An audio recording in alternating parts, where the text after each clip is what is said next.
Speaker قومی assembly نے اسلام آباد ہائی کورٹ کے جج کے ریمارکس کو پارلیمنٹ پر حملہ قرار دے دیا۔ ایاز صادق کا کہنا ہے کسی کو پارلیمنٹ کے خلاف بیان دینے کا حق نہیں۔ 2014 میں بھی یہی ڈرامہ ہوا تھا۔ 2013 اور 2024 کی پارلیمنٹ کو جعلی کہا گیا۔ اس طرح سسٹم نہیں چلتا۔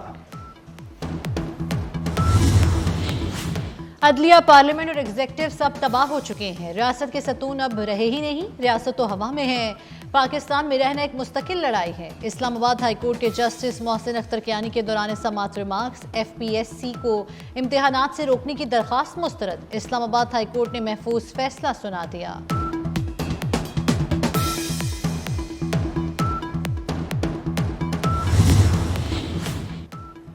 عدلیہ کی آزادی کا حلف اٹھایا ہے، ساری تفصیلات نہیں بتا سکتے۔ چیف جسٹس پاکستان کا IMF وفد کو ملاقات میں جواب۔ IMF وفد اور چیف جسٹس میں ملاقات 1 گھنٹہ جاری رہی۔ جسٹس یحییٰ آفریدی نے وفد کو عدالتی اصلاحات سے آگاہ کیا، نیشنل جوڈیشل پالیسی سے متعلق بھی بتایا۔ IMF وفد کی پروٹیکشن آف پراپرٹی رائٹس پر تجاویز۔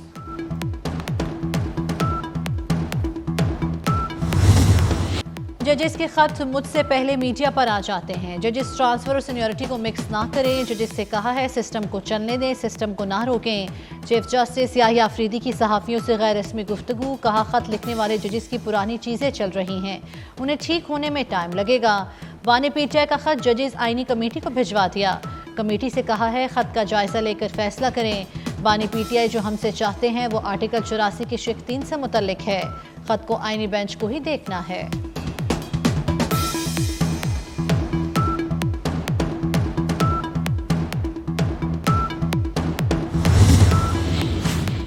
وزیراعظم شہباز شریف کی صدر عرب امارات سے ملاقات، army chief general Asim Munir بھی شریک تھے۔ دو طرفہ تعلقات کی مضبوطی پر تبادلہ خیال، اقتصادی اور تجارتی شعبوں میں ترقی پر گفتگو۔ ملاقات میں مشرق وسطیٰ، علاقائی اور بین الاقوامی امور پر بھی بات ہوئی۔ صدر شیخ محمد بن زاید ال نہیان نے معزز مہمانوں کا استقبال کیا۔ وزیراعظم کی امارات کے نائب صدر سے بھی ملاقات، شیخ راشد کا دیرینہ تعلقات کے عزم کا اعادہ۔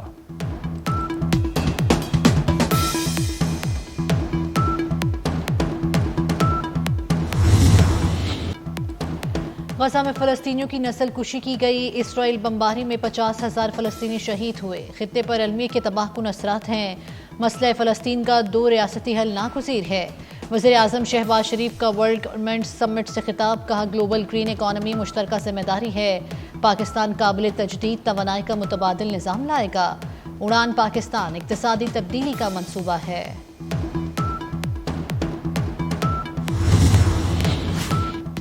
وزیراعظم شہباز شریف کی کویتی ہم منصب شیخ احمد عبداللہ الاحمد الصباح سے ملاقات، پاکستان اور کویت کے مابین برادرانہ تعلقات کا جائزہ لیا گیا۔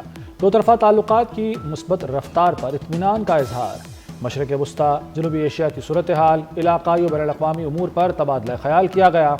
دونوں رہنماؤں نے غزہ جنگ بندی کے فوری نفاذ اور فلسطینیوں کے لیے انسانی امداد کی رفتار بڑھانے پر زور دیا۔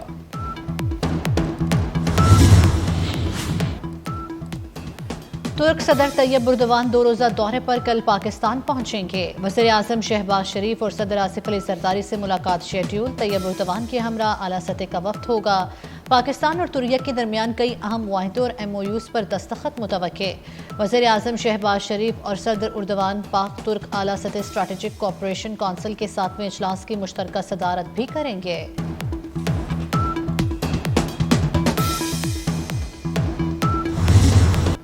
کراچی نیشنل اسٹیڈیم میں رنگ و نور کی برسات، آتش بازی اور میوزک کا تڑکا۔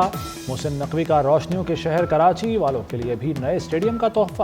جگمگاتے نیشنل اسٹیڈیم کی تعمیر نو کا شاندار افتتاح، گورنر سندھ کامران ٹیسوری اور وزیر اعلیٰ مراد علی شاہ نے نقاب کشائی کی۔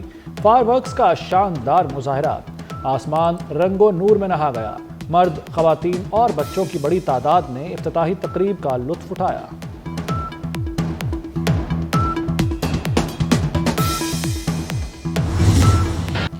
نیشنل اسٹیڈیم کی تکمیل 4 ماہ کی قلیل مدت میں مکمل کی گئی، اس کا معیار لاہور کے اسٹیڈیم سے بھی بہتر ہے۔ چیئرمین PCB محسن نقوی کا ورکرز استقبالیہ سے خطاب، محسن نقوی کا محنت کشوں کو خراج تحسین، کل کے میچ کے فری ٹکٹ دینے کا اعلان، مزدوروں کی pulao, beef, korma, chicken tikka, cold drink اور میٹھے سے تواضع، چیئرمین PCB مزدوروں سے گھل مل گئے، محسن نقوی کی اپنائیت دیکھ کر مزدوروں کا مسرت کا اظہار۔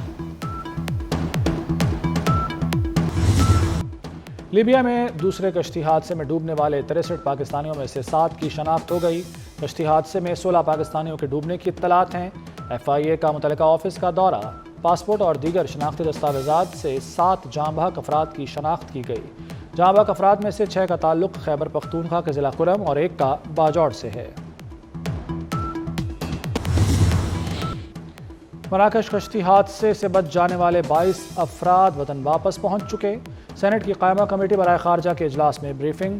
DG کرائسس مینجمنٹ نے کہا مرنے والوں کی میتیں پاکستان لائی جا چکی ہیں۔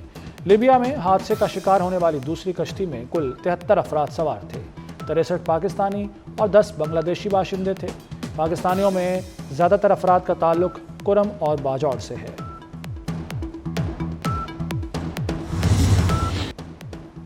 پاکستان نے کالعدم تحریک طالبان مجید بریگیڈ کا مسئلہ سلامتی کونسل میں اٹھا دیا۔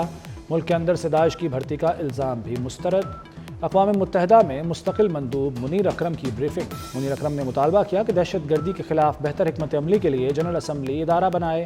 پاکستان نے افغانستان میں TTP اور مجید بریگیڈ کے خلاف کارروائی کا مطالبہ کر دیا۔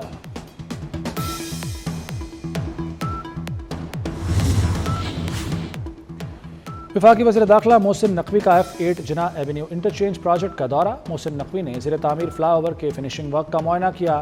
وزیر داخلہ کی پروجیکٹ کو 100% مکمل کرنے کی 18 فروری تک کی ڈیڈ لائن۔ کہا منصوبے کے تمام کام خصوصاً رابطہ سڑکیں اور ہارٹیکلچر کو جلد مکمل کیا جائے۔ محسن نقوی نے پروجیکٹ پر کام میں مصروف مزدوروں سے ملاقات کی اور ان سے بات چیت بھی کی۔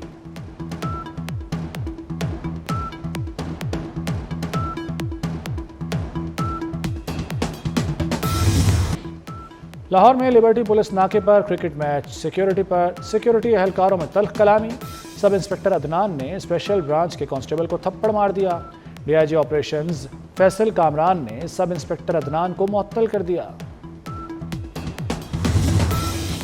پیرس مودی دہشت گرد کے نعروں سے گونج اٹھا۔ بھارتی وزیر اعظم کی فرانس آمد پر پیرس میں احتجاجی مظاہرہ۔ کشمیری سڑکوں پر نکل آئے۔ مظاہرین نے پاکستانی پرچم اور بھارت مخالف پلے کارڈز اٹھا رکھے تھے۔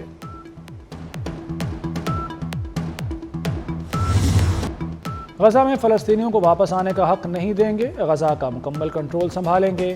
امریکی صدر ڈونلڈ ٹرمپ کی پھر دھمکی۔ کہا ہفتے تک یرغمالی رہا نہ ہوئے تو معاہدے کی منسوخی کا کہہ دوں گا۔ فلسطینیوں کو نہ بسایا تو امداد بند کر دوں گا۔ امریکی صدر کی اردن اور مصر کو بھی دھمکی۔